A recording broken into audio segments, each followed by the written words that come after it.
Pas në kohën e sundimit komunist në Gjermaninë lindore, disa prej nesh e kanë jetuar këtë histori, breziri mbase ka lexuar për këtë në ndonjë libër historie, por ne e kemi jetuar. Gjatë atyre viteve të tmerrshme kur komunistët kontrollonin Gjermaninë lindore dhe kryeqytetin Berlinin lindor, Ministria e Arsimit në Berlinin lindor për 8 herë njëra pas tjetrës i kishte hedhur poshtë, i kishte refuzuar aplikimet e zotit Holmer që 8 fëmijët e tij të regjistroheshin në universitet. Ministria e Arsimit në atë kohë zakonisht nuk jepte një arsye se pse e refuzonte një aplikim ose një aplikant për në universitet, sepse refuzonin regjistrimin. Por në rastin e zotit Holmer, arsyeja që refuzonin aplikimet e 8 fëmijëve të tij për të regjistruar në universitet nuk ishte e vështirë për të kuptuar. Zoti Holmer ishte një pastor luterian në Lobetal që është në periferitë e Berlinit lindor. Për 26 vjet Ministria e Arsimit në Berlinin lindor ose në Gjermaninë lindore drejtohej nga bashkëshortja e kryeministrit komunist në Gjermaninë lindore, Margot Honecker. Ajo jo vetëm që ishte bashkëshortja e kryeministrit, por ajo ushtronte një diktaturë të plot mbi sistemin arsimor. Tani le të shkojmë në vitet 89-90 kur ra muri i Berlinit, disa prej nesh mund t'i mbajnë mend ato kohë. Ne pam me sy tan njerëz si nga ana lindore, ashtu edhe nga ana perëndimore që godisnin murin dhe në fund muri u shemb. Dhe kur ndodhi kjo, kryeministri Honecker dhe bashkëshortja e tij u nxorën nga zyra dhe u akuzuan si kriminal, por nuk është vetëm kaq, ata u shporrën edhe nga pallati i tyre luksoz ku ata kishin jetuar dhe u kthyen në të pastre. Ata po jetonin në rrugë. Kryeministri Honecker dhe bashkëshortja e tij e gjetën veten jo vetëm të pastreh në rrugë, por edhe pa miq. Askush nuk donte që të shoqërohej me ta. Asnjë nga ish shokët komunist që krenoheshin me miqësinë mes tyre. Asnjëri prej tyre as nuk i shihte me sy atë ose bashkëshorten e tij. Askush nuk do të identifikohej me ta apo t'i fuste në shtëpitë e tyre kur ata u kthyen në të pastre nga pushteti në rrugët e qytetit. Por me përjashtim të dikujt. Vetëm një përjashtim. Pastori Holmer dhe familja e tij me 8 fëmijë. Ata ishin të vetmit. Pikërisht njerëzit të cilëve zonja Honecker ja kishte privuar arsimin për shkak të besimit të tyre të krishterë, ata ishin e vetmja familje. Familja e pastor Holmerit që e mirëpriti diktatorin e rrëzuar dhe ai shkoi të jetonte me atë familje në shtëpinë e tyre. Zoti Holmer tha, pastori Holmer tha, për hir të Jezusit, unë ushtroj hirin. Pikërisht për njerëzit që i kishin persekutuar ata, i kishin diskriminuar ata. Besimi i krishter është i vetmi besim që nuk i kërkon besimtarit që të bëjë diçka për shpëtimin e tij ose të saj. Është i vetmi besim. Besimi i krishter është i vetmi besim që zbulon dashurinë e Perëndisë e cila zgjatet drejt njerëzimit. Kurse gjithë besimtarët e feve të tjera me dëshpërim përpiqen që të arrinte një Perëndi për të cilin nuk din asgjë përveç emrit të tij. Unë dua që t'i hapim Biblat nëse nuk i keni hapur tashmë, tek 2 Samueli, kapitulli 9, vargu 1. A ka mbetur akoma ndonjë nga shtëpia e Saulit, ndaj të cilit mund të silem mirë, të tregoj hir apo favor për hir të Jonathanit? Le ta mendojmë pak këtë. Davidi vuajti për 15 vjet nën Saulin. Davidi u përndoq dhe u ndoq për 15 vjet rresht nga Sauli. Davidin e ndoqën nga mali në mal, atë e ndoqën nga shkretëtira në shkretëtira, atë e ndoqën nga qyteti në qytet. Davidi mëzi i shpëtoi shtizës dhe shigjetës së Saulit. Por përsëri, sapo Davidi bëhet mbret, sapo Davidi mori fitoren e tij vetëm me anë të fuqisë së Perëndis, sapo Davidi ulet në fronin e pushtetit, ai ushtron hirin. Siç e thash në këtë kapitull, shohim kumtesën e hirit të Perëndis, i cili erdhi në tokë për të kërkuar mëkatarët e humbur, si unë. Ashtu si Perëndia që filloi punën e tij të hirit në jetën e një mëkatari që nuk e meriton, edhe Davidi fillon një vepër hiri ndaj familjes së armikut të tij. Pra Davidi pyet: a ka mbetur akoma ndonjë nga shtëpia e Saulit, ndaj të cilit mund të sillem mirë për hir të Jonathanit? Në vargun 3 ata i thonë po. Është ende një djalë i Jonathanit, Mefiboshethi, i cili është sakat nga të dyja këmbët. E vini re që Biblia e përsërit këtë më shumë se një herë? Është shumë e rëndësishme, nuk duhet ju shpëtoj. Ai është sakat nga të dyja këmbët. Dhe nëse kalojmë te kapitulli 4, vargu 4, do të zbulojmë se si është gjymtuar ai. Ai u gjymtua si pasojë e një rrëzimi. Kur babai i tij dhe gjyshi i tij u vranë në betejë, nga paniku kujdestarja e tij, dadoja e tij, e mori djalin e vogël Mefibosheth dhe ja mbathi, nga frika, duke mos e ditur se çfarë do të ndodhte. Dhe duke vrapuar, ajo e lëshoi dhe ai ra dhe theu të dyja këmbët. Këtu tek 2 Samueli 9, Mefiboshethi nuk është më një djalë i vogël. Ai tashmë është një burr. Tani ai është një burr. Dua që të bëj një krahasim me gjendjen e Mefiboshethit, me gjendjen time dhe tuajën përpara se Krishti të vinte në jetën tonë. Së pari kemi emrin e tij. Emri i tij, Mefibosheth, në hebraisht ka kuptimin për të ardhur keq.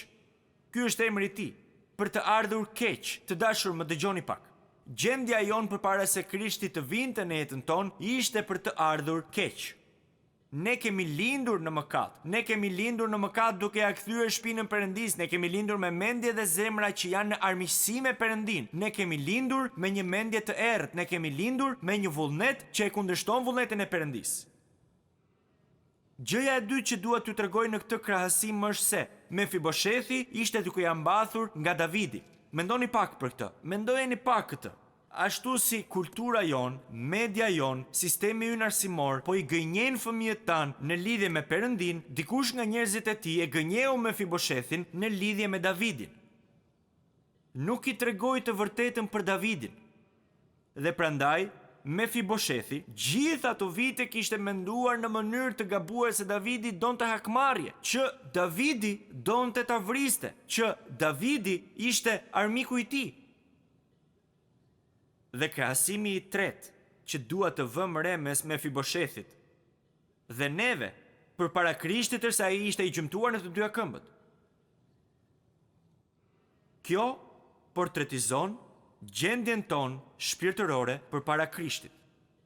Jo, në fakt Biblia thot se ne nuk ishim thjesht të gjymtuar, por që ishim të vdekur shpirtërisht në mëkatet dhe shkeljet tona. Nga natyra, ne nuk jemi të aftë të vrapojmë te Perëndia. Nga natyra, asnjëri prej nesh nuk mund të ecë dot në shtegun e drejtësisë, sepse ne jemi të gjymtuar shpirtërisht. Nga natyra jonë, asnjëri prej nesh nuk mund të ecë dot në rrugën e cila të çon në jetë. Ne jemi shpirtërisht të vdekur dhe të gjymtuar. Kur ai thot se askush, do të thot se askush nuk vjen tek Ati veç se nëpërmjet meje.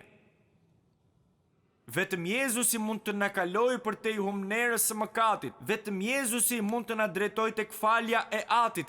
Vetëm Jezusi mund të na forcojë përmes hirit të Tij. Vetëm Jezusi mund të na shpëtojë nga dënimi. Por gjëja e katërt që dua t'ju tregoj, krahasimi i katërt që kemi këtu, është se Mefiboshethi u gjymtua si rezultat i rënjes.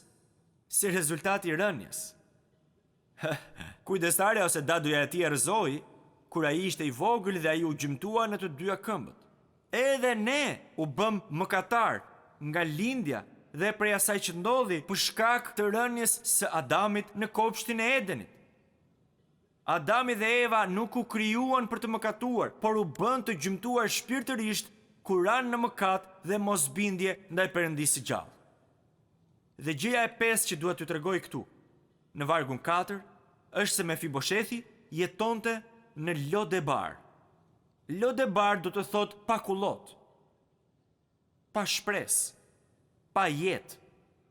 Në fakt, në gjuhën hebraike fjala L-O, ka kuptimin jo. Lo, sa herë që ta shihni këtë kur e shihni te libri Oseas, unë do ta quaj fëmijën Lo Ruhamah, që do thot jo mëshirë.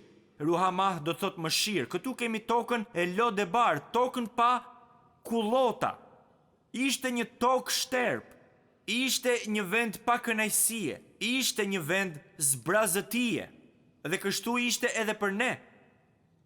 Ky djalë i ri Mefiboshethi kishte çdo gjë kundër tij. Për hir të Perëndis. Ai vinte nga një familje që u rebelua kundër të vajosurit të Zotit. Ai nuk mund të ecte për shkak të njerëzimit. Ai po banonte në tokën e jo shpresës të shterpësisë së plot. Dhe sërish vet mbreti. Dhe sërish, mund ta thoni me mua sërish? Vet mbreti po e kërkonte atë. Vet mbreti po zgjatej drejt tij. Mbreti donte që ta mbulonte atë me bekime. Ai donte që ta mbulonte atë me hir. Te Gjoni kapitulli 10 vargu 3. Zoti Jezus thot bariu i mirë. Ai po i referohet vetes sigurisht. Bariu i mirë. I njeh delet e tij me emër. A e dëgjuat këtë? Ai ju thret juve në emër. Te shkurja që digjej, ai e thiri Mojsiun me emër.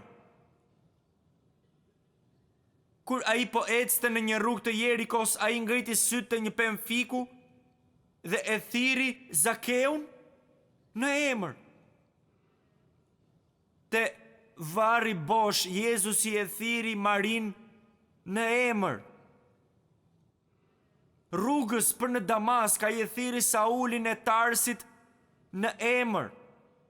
Të dashur, ai ju thret në emër. Vetëm dëgjoni mjaftueshëm dhe keni për ta dëgjuar. Keni për ta dëgjuar. Më lejoni t'ju bëj një pyetje, a e dini se emri juaj po përmendet në vendet e larta? A e dini këtë? Emri juaj po përmendet në vendet më të larta, më shumë se çdo gjë tjetër në këtë tokë dhe në këtë botë. Emri juaj është i njohur në oborret e qiellit. A e dini se emrin tuaj Zoti Jezus Krisht po ja përmend atit të tij, emrin tuaj? Davidi e thiri Mefiboshethin në emër. Krahasimi i dytë mes Davidit dhe Zotit ton gjendet në vargun 7. Ai i thot, mos ki frikë. Mos ki frikë. A e dini që kjo është gjëja e parë që Zoti na thot kur shkojmë tek ai në pendim dhe besim? Gjëja e parë që na thot ai, dhe ju thërret në emër dhe ju thot mos ki frikë. John mos ki frikë, Bob mos ki frikë, Michael mos ki frikë, mos ki frikë James. Su mos ki frikë. Kjo është gjëja e parë që ai na thot, mos ki frikë. Nuk duhet ju shpëtoj, kjo është shumë rëndësishme, sepse vini re që nuk ka qortim, që nuk ka dënim, vini re që nuk ka kritik, vini re që nuk ka zëmërim në lidhje me të shkuarën tuaj, që nuk ka vërejtje për shkak të asaj që ka bërë apo nuk ka bërë familja. Jo, çfarë i thot ai? Mos e keni frikë Satanin, pse? Sepse ai nuk ka autoritet mbi asnjërin nga ju. Mos e keni frikë mëkatin, pse? Sepse ai nuk ka autoritet mbi një fëmijë të Perëndis. Mos keni frikë nga ato që janë pasojat e mëkatit, pse? Sepse ata janë mbuluar dhe larë nga gjaku i Jezus Krishtit. Mos keni frikë nga ferri, pse? Sepse ju jeni shpëtuar nga tmerri i ferrit. Amen. Amen. Davidi jo vetëm që e thiri Mefiboshethin në emër, jo vetëm që Davidi i tha Mefiboshetit mos ki frikë, por së treti në vargun 7, Davidi i thot atij do të kthej tërë tokat e Saulit të parit tënd. Të dashur, po bëhem gati që të bërtas sepse di çfarë do të them. Ky hir nuk ka kufi, ky hir nuk ka limite, ky hir është pa kategori, ky hir nuk ka kërkesa, ky hir është pa asnjë lloj kushti, ky hir është pa asnjë lloj kushtëzimi. Gjëja e katërt që do të vini re këtu në vargun 8. Hiri i Davidit e mahnit Mefiboshethin e dashur. Dua të them se ai mbetet i mahnitur. Më lejoni t'ju them diçka. Nëse hiri i Perëndis nuk ju mahnit, ka diçka që nuk shkon me shpëtimin tuaj. Dëgjoni se çfarë thot Mefiboshethi. Ç'është shërbëtori yt, që ti të përfillësh një qen të ngordhur si unë? Edhe pse kam ardhur tek Zoti relativisht shumë herët në jetë, ende dhe kësaj dite